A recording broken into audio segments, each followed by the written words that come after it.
Tata nga nekk jigéen bu njëkk nekk pardon on va recommencer.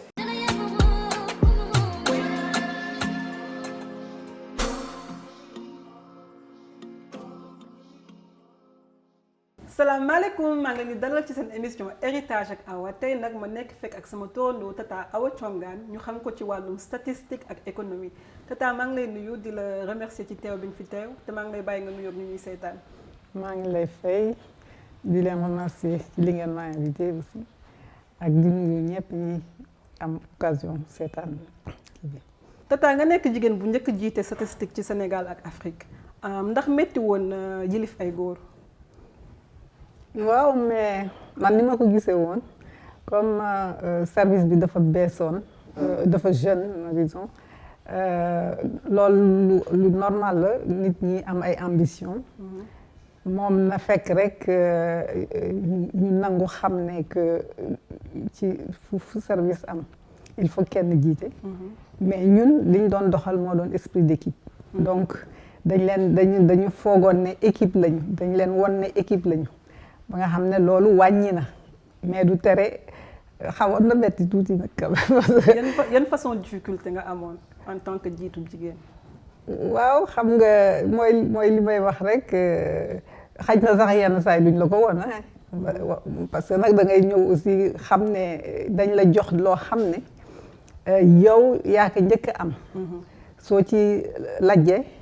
jigéen ñi dootuñ dugg. man noonu laa gisee woon yëf bi moo taxoon ma ne nag il faut absolument nga am succès réussir pour que jigéen ñeneen ñi ñëw sa ginnaaw mun a am ay opportunité ñoom itam léegi nag bi ma waxee loolu ba pare leneen aussi lu am solo moo doon man fonction dama ne veste la rek nit ak soloon teg ko ci fauteuil bi ma ñëw sol ko xam nga donc kon bés dina ñëw man ma dindi ko noonu laa ko gisee woon ba nga xam ne damay wax ne li jaral na ma ba fenn am na fu mu yem daal ci deeral bi mais comme dañ ma ko jox aussi te ma yelloo woon ko dinaa wane daal maanaam li ma ci war a def yëpp waaw li ma ci war a def yëpp mais surtout man wax bi yëpp jigéen ñi la woon parce que bu ma la joon dañuy wax ne mais jigéen ñi kenn jar ba pare amoon na góor yu bari yu taxaw di xaar loolu la wante bon yàlla def na metti na mais génn nañ ci. nañu wax tuuti sa enfance ndax da nga mës a bëgg ay wàllum science wala mathématique wala say waajur ñoo la ci dugal. man nag samay waajur ni ñu ma ci dugal xam naa mën naa ne indirectement. sama papa moom moo bëggoon jàng moo gëmoon jàng ba pare moom ci boppam da doon jàng waaw loolu la dafa maanaam dafa arrêté ay njàngam parce que papam gaañu mu war a dimbale yaayam ak ay sœuram léegi nag loolu xam nga frustration foofu ci ku bëgg a jàng il faut frustration foo am foofu léegi nag muy jënd ay encyclopédie ay revue il était abonné à beaucoup de choses ñun nag ci kër gi nga man particulièrement man dama daan jël rek lu war dama lire xam comprendre rek bañ a comprendre dama curieuse woon loolu la ce qui fait que ci encyclopédie yooyu laa gis yenn théorie yi yenn kii ba noonu la ma science duggee wax nga léegi ci sa wàllum papa xam naa ne moom moo la gën a pousse ci jàng bi lan moo nekkoon sa relation ak moom moom nag dafa avant-gardiste parce que amul góor amul jigéen moom ñëpp a war a jàng parce que daf ñu doon wax ne que li ngay xam say xam-xam moom foo munti dem yaa ko moom bu surtout nag bu dee jigéen sa sëy bu neexee fekk na yow xaj na am nga foo loo jàpp donc garaaw bu neexee it mu gën a neex mais li nga xam mu ubbi la buntu liggéey loolu moom ala kulli yàlla fooy dem yaa ko yóbbaale. nga pare jàng Sénégal après nga dem France yow nga nekk fa yow kese est-ce que loolu tax na nga gën a xam sa bopp en tant que jigéen. bon jàng bi en fait c'était pas comme ça man dama njëkk a génn dem Saint-Louis. dem Ahmed Fall. foofu laa njëkk a génne. donc bi may dem bi ma amee bac fekkoon na tàmm naa ma génn fekkoon na am na juróom-ñaari at maa ngi quitté en tout cas samay parents di dem mais itam li ci wuute mooy boobu temps internat la woon xam nga boo ñëwee fenn yow ak say nawle say naataango nga gis yéen ñëpp ñu yemale leen ngeen di sol yéen ñëpp ay blouse nuróole même bu mettee doo ko wone parce que lu tax yow nga koy wone alors que ñeneen ñi ñu ngi vivre la même chose moo tax bon jafewul woon li jafe mooy toujours kii ni ñuy acclimaté temps yi bokkul moom foofu moom wóor na et puis bon loolu la daal mais c'était dur mais bon dañ koy accepter rek. tàmmoon nga ko nañu wax tuuti ci wàllum jàng parce que ku xool sa carrière di nga xam ne que sa jàng sori na trop ndax ba ngay nekk jeune fille amoon nga pression boo xamante ne il faut que nga gaawantu dugg ci néegu sëy. man nag bon man jàng yi daal laa mus a teg jàng yi daal laa tegoon moom ba may xale ba tey d'ailleurs maa ngi fàttaliku bi ma nekkee xale bu tuuti ay 7 ans yooyu suñ ma laajaan yow lan nga bëgg a kii dama daan wax je veux être licenciée en droite dama daan def yëpp au féminin wala ma nekk pilote ñaar yooyu moom laa daan wax ba nga xam ne même temps yooyu boo amee benn examen da ngay def ce qu'on appelait arrosé man musuma bëgg a arrosé yooyu parce que dama naan bii du diplôme mu dara bi ci beneen bi donc ambition maa nga fa woon. waaw nan nga doon dundee xam nga Sénégal da ngay nekk yenn saa yi jigéen nga am 20 ans wala 20 ans ñu commencé loo pare goo sax sa jàng ñu naan la gaawantul nga am jëkkër nan nga doon amoon nga pression boobu. waaw moom gaa mosoon nañ ma sax bëgg a marié mais man dama ne moom man du ma sëy ak bi ma amee kii BPC.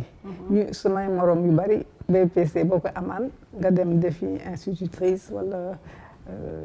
infirmière wala yooyu wala secrétaire et cetera et puis on te marie mais man bon booba temps dama ne man damay jàng. te looloo tax ma ne sama papa avant-gardiste la parce que moom nee na temps yooyu aussi daf ne moom du forcer doomam ci loo xam ne bon dafa bàyyi sama choix ma continuer. ku xool sa carrière xam nga ne que sa responsabilité bari woon nañ torop nan nga doon yaree say doom nan nga doon jongler les deux. waaw boobu nag moom xawoon na jafe wante li ko atténuer mooy samay rakk dama leen nekk teeloon jël man bi ma ñëwee di jàng ba ñibbi si commencé liggéey ci laa gis ne sama papa ngi màgget si te que moom lim ñu mayoon chance lim ñu mayoon pour ñu mun a jàng moom amatul doole ni kii âge am mayatu ko ci laa jëloon xale yooyu sama rakk yu ndaw yi dëkk ak ñoom ce qui fait que ñoom bi ma sëyee ba am doom ñoom la ci doon jàppale. léegi nag l'autre chose moo doon man dama teel comme service militaire dama leen teel discipliné. da nga daan ñëw xam nga ne boobu temps benn télé moo amoon. da ngay xam ne yow am nga 30 minutes pour xool dessin animé benn dessin animé moo amoon ci télé bi xam nga ne loolu la. am nga tant de minutes xam nga ne boo ñëwee tu te détends boo paree war nga jàng say leçons ce qui fait que teel nañoo intégrer loolu ba nga xam ne man bon à la limite sax dootuma woon kii puisque sama liggéey dafa doon def damay guddee wàcc dama daan guddee wàcc am na si benn sama doom mus na ma ne téléphoné ma bureau naan ma 4 jours a ngi nii gisuma di jooy parce que booy ñëw moom nelaw na booy dem yeewoogul bon metti woon na mais ñoom xaj na aussi su doon kenn rek dina gënoon metti mais comme au moins ñaar ba ñett lañu woon dimbalante seen bopp daal. lan moo waral sa détermination ci liggéey bi ngay liggéey parce que mënoon nga wax xale yee ngi jooy wala en tant que femme ci Sénégal bi ñu nekk lan moo la joxoon détermination pour nga war a yegg fi nga war a yegg. waaw xam nga man chance bi ñu amoon aussi dama en 57 sama grand frère ci famille bi dafa demoon jàngi France. xam nga loolu déjà exemple am nga modèle. da nga naan kat man bëgg naa dem def ni moom. moo taxoon bu ñu may wax ay defal formation professionnelle xam nga ma ne moom rek laa doon gis loolu amoon na ci solo bu baax a baax. Ensuite bi ma commencé liggéey nag moom mooy li ma la ci wax rek ñaari yëf la man je considère que nit ku nekk est unique. te nit ku nekk war nga servir sa réew. ci delloo ko njukkal. puisque ci foofu moo la formé et cetera. léegi nag ci loolu yow da nga naan xaj na je sais pas 20 ans ci sama carrière dinaa ko jox sama réew wala tant d'années dinaa ko jox sama réew mais boo demee ba décider ko da nga ko war a def ci mu jaar yoon. léegi nag mooy li ma la waxoon ci njëlbeen bi. Comme jigéen laa woon te booba temps ñu finance par exemple ministère finance maa fa nekk njëkkoon nekk jigéen directeur ci lu bari d'ailleurs même au niveau mondial ñetti jigéen ñoo nekkoon directeur statistique sur ay 150 pays ñett lañ daan doona da lay pousse nga ne man il faut ma def li ma war a def pour que jigéen ñi ci sama ginnaaw ñëw. parce que xam nga prétexte góor ñi dañu bëgg place bi te prétexte yomb na bu fekkee da nga maye prétexte bañ a def li nga war a def wante li ci metti mooy da ngay obligé nag di def plus que bu doon góor pour ñu mun a gis na yow li ngay def noonu la ci jamono yooyu waay wax nga léegi ci ay jigéen xam naa da nga am nga ay doom yu jigéen yan conseil nga leen di jox sa biir kër yoo xamante ne tey foog nga ne ñu ñuy seetaan war nañ ko dégg. xam nga nag li ñuy wax ñoom ñoo tiré seen bopp seeni leçon ndaxte xaj na man sama gis-gis am na du ñàkk loolu sax dëgg la dañ koy waxante lu manqué woon ci ñoom si bëggoon nañ suñ sañoon toog seen yaay toog ak ñoom gën a ànd ak ñoom dem ay sorties yooyu te mënul woon nekk temps yooyu léegi nag ñoom am na ci ñoo xam ne dañu ne ñoom duñ mus a wàcc seeni doom muy subir loolu donc dañuy corriger ñeneen ñi ñoom elles essaient concilier aussi liggéey beeg kii am na ci ñoo xam ne ñoom workaholic comme man loolu la ñu doon mais am na ci ñoo xam ne ñoom dañu presque sacrifier un peu seen carrière pour mun toppatoo seen doom pousse leen ba ñu mag ñuy soog a jubluwaat ci seen carrière. fu mu toll nii ak sa carrière ndax am nga temps pour sa bopp léegi wala. oui et non parce que xam nga man li may wax ba léegi maa ngi jàng. bala may kontaan bés bu yàlla sàkk bala may kontaan jàng lu bees. ce qui fait que maa ngi ci lecture yi maa ngi ci mais damay yëngatu ci yeneen aussi ay association ay ba pare maa arrêté quand même ay consultation yooyu parce que dafa sama liggéey benn bi ma amoon dama doon tukki tout le temps ba nga saturé vraiment da ngay mujj sonn moo tax ma xaw ko yemale. ku dégg li ngay wax xam nañ ne que workaholic nga léegi lan ngay def pour divertir. léegi man dama xaw blasé wante bu njëkk ba même ba may nekk élève ba bi may nekk mag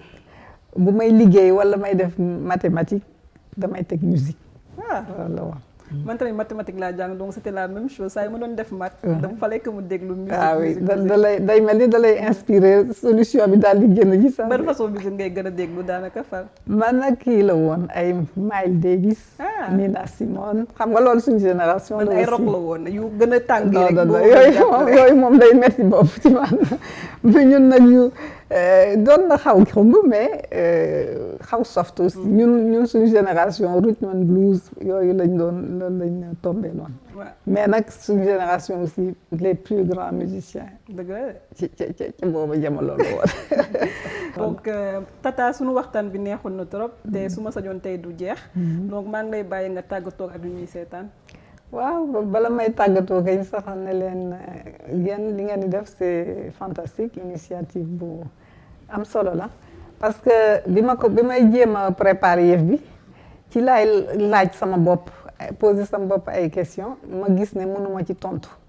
te papa jama ko waroon laaj dem na yaay jama ko waroon laaj dem na ma ne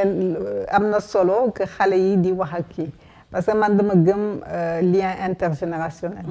te ci loolu laa jóg man damay dem tout le temps maa ngi ci association nekk ay marraine fii ay waaw gis naa ne sax da nga nekkoon marraine beaucoup de trucs aériens. waaw ASEPMA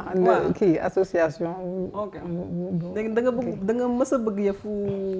avion wala. ah oui ça avion bi moom parce que ci la ma doon lire noonu. dama tombé ci Petit Prince ak vol de nuit. de Saint-Exupéry.